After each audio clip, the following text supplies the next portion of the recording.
What's up, people? I hope you guys enjoyed that. So really, this is just gonna be about a point and shoot camera, which is the Bell & Howell Z200. Yeah, it's a weird camera. Well, I'm not gonna say weird, but it's a non-big name camera. It's not a Canon, it's not a Nikon, it's not a Sony.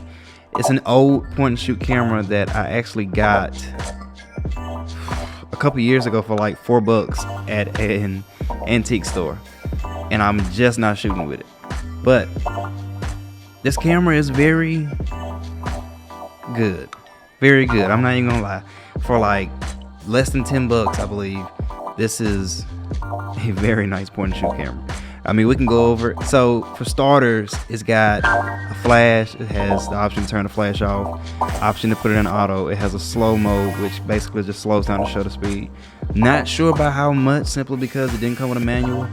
You have landscape mode, which basically will close the aperture so that all the areas in the frame are in focus, and then adjust the ISO and shutter speed based on the light available.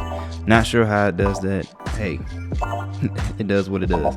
All right, it also has an exposure value compensation, so you can add a stop and a half to these pictures. How does it do it? I don't know. Again, it didn't come with a manual. I don't even use that setting. It also has nighttime portrait, which changes the shutter speed based on how much light it can get in there. But me personally, I'd rather just use the flash. I like the way the flash looks on a point and shoot camera, or pretty much any outing with a camera. That's just my opinion. And you also have the option to put a timer, and you have the red eye adjustment. So all of these things come into play with this camera. I went through some of the pictures. So these right here, they were taken outside. As you can tell that this one uses the flash and this one doesn't. I started to test it out. There's another one. This one also uses flash versus the one that I didn't use flash. So the film stock that I had in here was Kodak Portra 400. So as we know, that's not a very bright film stock, but it's not a very dark film stock either. So with it being 400, it's not as sensitive to light as an 800, but still a good sweet spot between night and day if you got a flash. So I pretty much took it with me for the past couple months.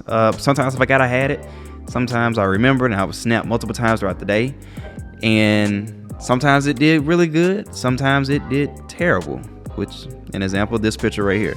Overall, I really like this camera. If I'm using a point and shoot camera, I'm not expecting the best results because it's a cheap camera. You can find these on eBay for like $20 on average, some of them even brand new.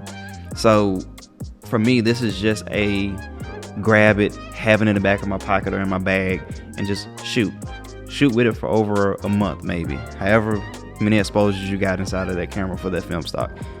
It's mainly based on memories.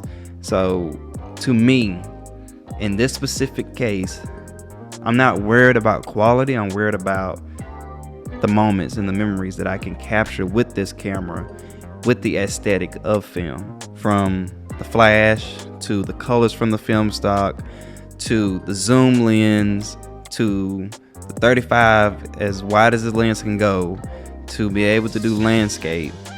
I think that this is a no-brainer for a trial camera or a starter camera, or like me, just to have, you know, just a true point and shoot. This is the only point and shoot that I have for film right now, and I will continue to use this.